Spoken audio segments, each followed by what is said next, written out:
Hey guys, so especially I think in the last few weeks, given how volatile the market has been, I think a lot more stress has to be given on how to structure a portfolio to sort of safeguard against such flash crashes, right? So I think especially during the last bull run, a lot of people made money because they were either in the right place at the right time or they were lucky in picking assets. So people who bought Bitcoin when it dropped down to 3,000 and would have made like 20x when it went up to 68K. But those sorts of returns are an anomaly and not the norm.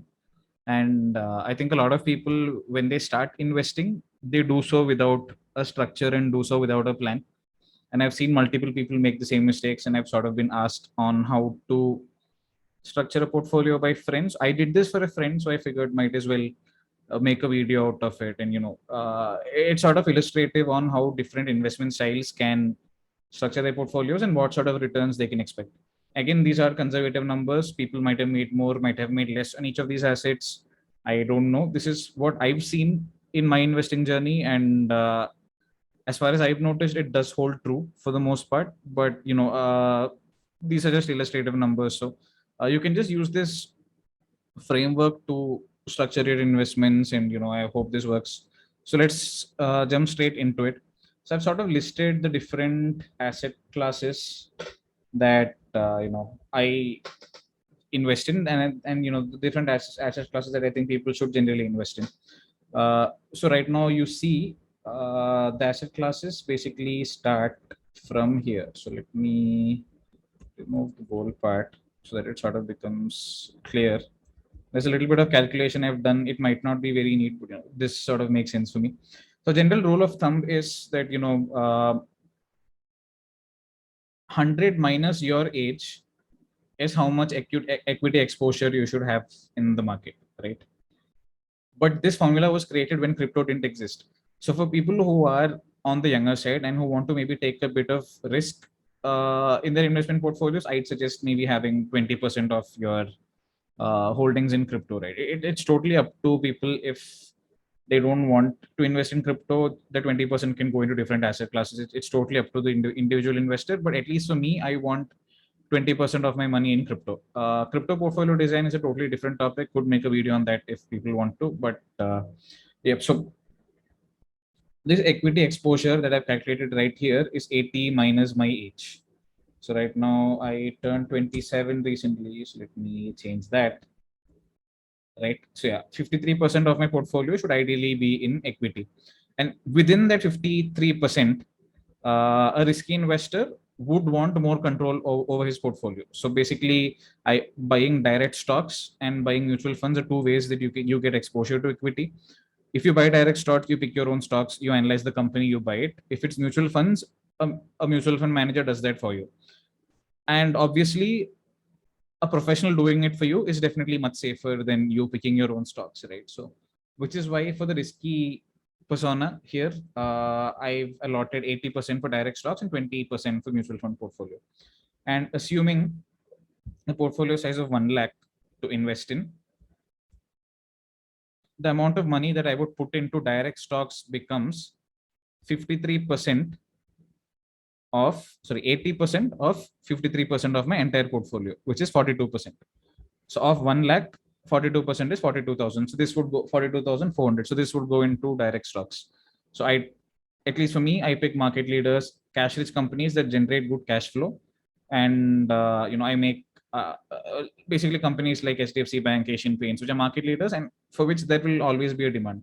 So in companies like this, 20% year on year isn't an unrealistic expectation.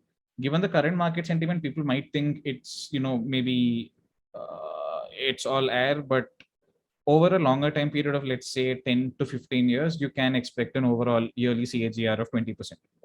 So if I was to make 20% on my 42.4K, I would get 8K, and that would be my profit for the year in a balanced stock portfolio. Mutual funds would be 20% of 53%, just 10.6%. 10K, let's assume I give it to a good fund manager. I do my due diligence, pick good mutual funds. I have a video on that. I'll link it somewhere in the description. And let's say I make 15% on my mutual fund investment. That's a profit of 1.6K roughly. right?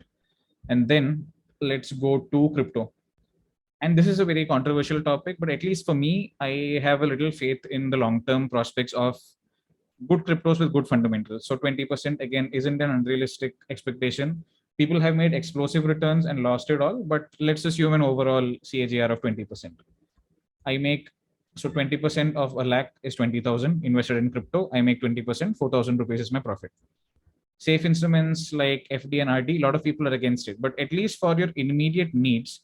So let's say I make 2x on a crypto, right? I put a lakh, I make, and I get a lakh as profit. So basically 2 lakhs is what I have right now.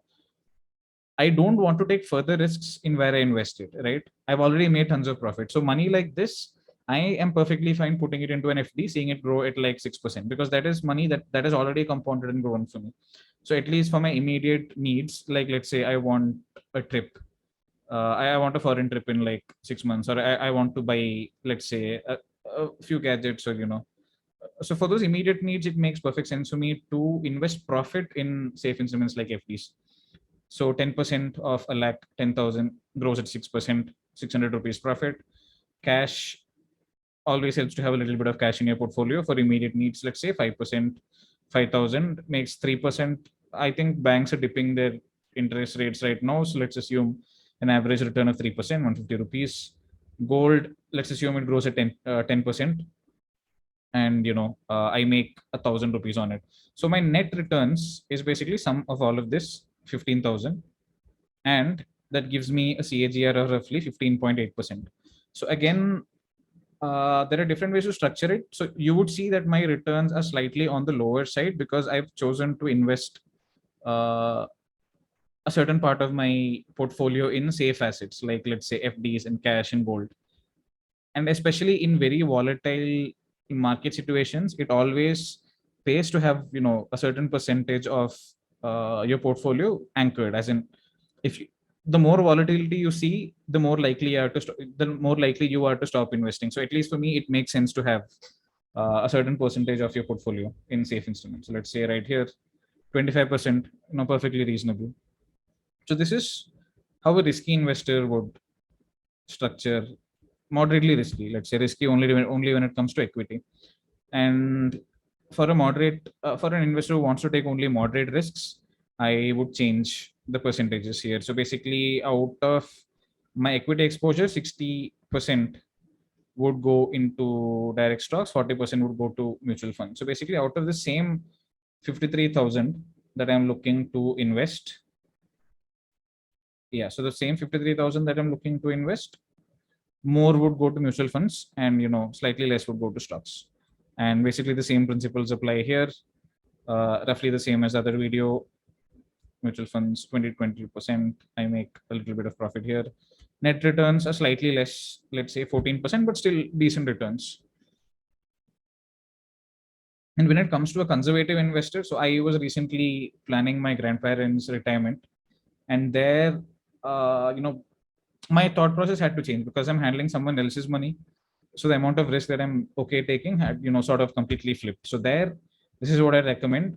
30% might still be too much, but doesn't make too much of it. Makes a difference if your portfolio is huge, but for 1 lakh, it doesn't make too much of a difference. So direct stocks could be 30% of your equity exposure. Mutual funds could be 70%.